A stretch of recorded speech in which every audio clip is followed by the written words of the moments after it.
Welcome to Zoom In, Zoom Out, your global look at news from here in Taiwan and around the region. I'm Joyce Zen. Today we're talking all about space exploration and specifically Taiwan's first journey to the moon.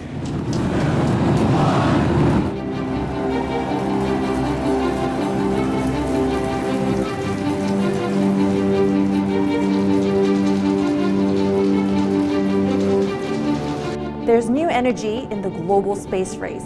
Players across different countries are revisiting this goal of sending people to the moon to live and work up there. Taiwan has had its first ever go at reaching the moon with this radiation probe. It was made by students at National Central University, and it's called the Deep Space Radiation Probe, or DSRP. It traveled to the coveted destination in space aboard a Japanese lander by Tokyo-based firm ispace. I'm very excited today to be joined by Bill Chang. He's the CEO of the Taiwanese firm HelioX Cosmos, which covers everything from space transportation to space architecture. Bill, thank you so much for being with us. My pleasure. Well, Bill, you know, as we were just mentioning, you played a very unique role in this. Can you tell us a little bit about how you were involved in this National Central University collaboration with ispace? Where did that all start? First time I got the offer from ispace and my collaborator in Japan, it's called Space BD. Actually, Space BD and ispace were collaborating each other for looking for potential customers to take a ride on mission 2. Which is the currently mission.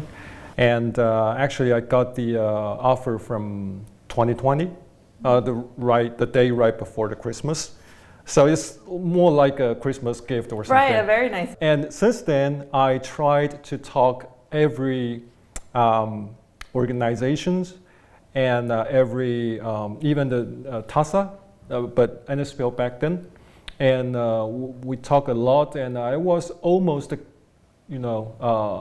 giving up on finding a customer to take right on mission 2. Why is that? Can you share a little bit about what was the specific maybe criteria that ispace had given you and that you were communicating with these stakeholders? The problem is that in 2021, the first part of the 2021, no one were thinking about going to the moon.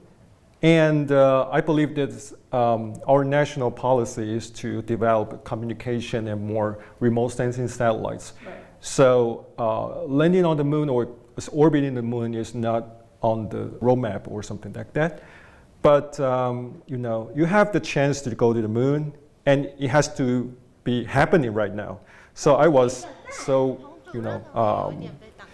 eager to find someone to go to the moon and to represent Taiwan to go to the moon.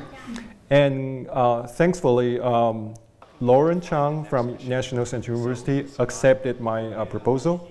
So we started to work on the payload and the collaboration with ispace.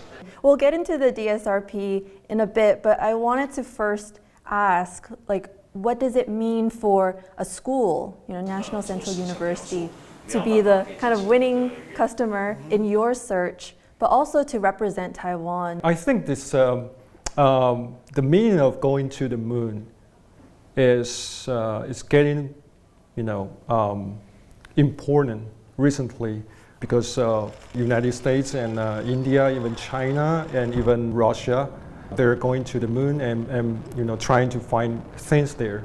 The National Central University wants to improve their technology, and they would like to be the first to go to the deep space and to understand the real environment there. So, and also extract some important data and the factors or radiation factors or values from moon, and that will improve Taiwan's technology and resilience of the equipment to go to deep space, because currently no Taiwanese satellite go deeper or higher than 2,000 kilometers. Right, has not left low Earth orbit, right? Yes. And can you give us a brief history of Taiwan's, space exploration, just more generally? You mentioned a little bit before why maybe stakeholders weren't thinking about going for the moon, but was it simply because it just was not on the radar? Or were there any other factors? For a space agency, that they have to secure the budget first, and they have to develop the whole technology and decide which equipment to go to the moon. And they have to go through a lot of jury and things like that. And they have to convince the higher administration to allow them to do that, rather than developing the B5G satellite or something like that, right? So actually it was a kind of challenge, and also the budget. But so the problem is whether you will go there now or you just let go of the opportunity. And can you talk a little bit about the technological aspect? Budget, one huge limiting factor, but technology, you also have to be at a certain standard. Yeah, actually, for lower orbit, we have certain knowledge of strengthening the equipment or the facility to be more resistant. But deeper space, that would be very hard, and that would be more like Taiwan wants to get the first-hand information from the moon, but no one has done that before. So I think that's the problem, because the radiation on the moon is more than 100, 200 times, or even 300 times stronger than on Earth. So your equipment must be very radiation resistant and very reliable. So I think that's the problem, that no one has committed me on this mission, and they were to say that they were pretty sure about going to space to the moon within 2 years. So Takes guts. Yes. TaiwanPlus traveled to Tokyo to witness ispace's moon landing attempt. We had a chance to talk to the firm's director and CFO, Junpei Nozaki, the day before the event, and he was proud of the team's progress. We are really excited about that, and we are very proud about our kind of progress coming so far. But at the same time, also very nervous, to be honest, right? Ultimately, the mission ended with a loss in communication. ispace's flight data showed Resilience's altitude dropping suddenly, a few moments before the scheduled landing of 4:17 a.m. local time. The room falling into several minutes of silence as those gathered awaited confirmation. ispace was later able to confirm that the measurement of Resilience's altitude was delayed, which meant its actual position was closer to the moon than the team thought. On top of that, the spacecraft was also traveling too fast. ミッション1と同様かっていうところでいうと、見られている現象としては違うものが見られています。ただ原因のところはこれからまだまだ探っていく必要がありますので、現時点ではその実際のこの同じ要因だったかとかっていうのは言及することはできないんですけれども、見えている現象としてはミッション1とは少し異なるような現象が見えております。When we asked Chang what a mission failure would mean for the Taiwanese team, this is what he said. As far as I'm concerned, is that no matter how Taiwan is there on the moon, even it's hard landing, so we eventually made it to the moon.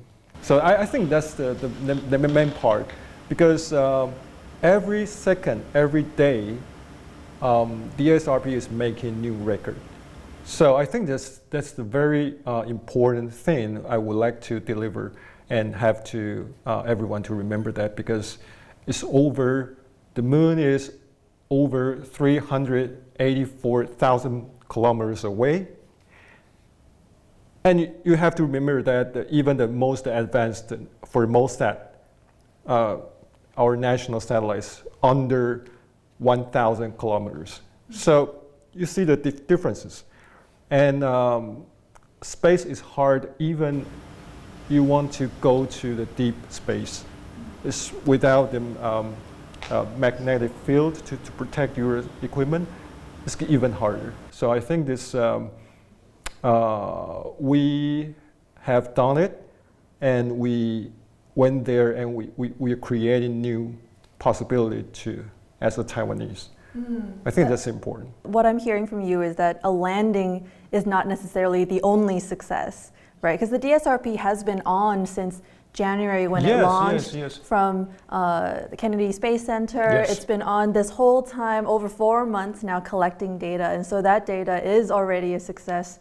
So like onions, because a magnetic field and the environment around the Earth is more like any onion. So every onion, every layers, the DSRP passing through, you can collect different data. So I think this is the important thing. Journey always the important thing, right? Absolutely. And beyond scientific accomplishment, what do you think are the other valuable lessons from this specific collaboration with ispace? In past decades, or even for 50 years ago, even after Apollo mission, nations were trying to show their muscles by going to the moon, or even harder or difficult missions in space. But recently, I think that the wind has changed, and we have to go to the moon with collaborating with the different commercial companies. And I think that the spirit of this mission is that we collaborate, academic side, student and industrial side, and with a commercial lunar landing company overseas. And even from the very beginning, ispace Hakuto-R took the ride on Falcon 9 rocket. So I think that from the beginning it's not governmental, and it's all by private and academic. And that will open the new way to, more private and more, civic way to go to the moon instead of governmental. Well, and you're also planning your own lunar mission for 2026. What can you tell us about that? I believe Taiwan, as a Taiwanese, we are always struggling for the recognition, right? So we are a very small country in the world, and we're trying to find a bigger dream, and we want to be recognized by other countries, or want to be a very important player in the world. So I think Taiwan has a very good reason to go to the moon, to represent the whole citizen on Earth. And I like to preserve this kind of spirit, to be like a resilient, and to fight against the wind, and trying to to have the multiple this kind of ecosystem, whether it is in cultural or even in political, right? So I would like to bring Taiwan and to the moon, and to make a deeper connection with everyone can join the project. And thank you for joining us for this episode of Zoom In, Zoom Out. If you want more about space, check out Small Island Big Ideas, our brand new show right here on TaiwanPlus. I'm Joyce Sen. See you next time.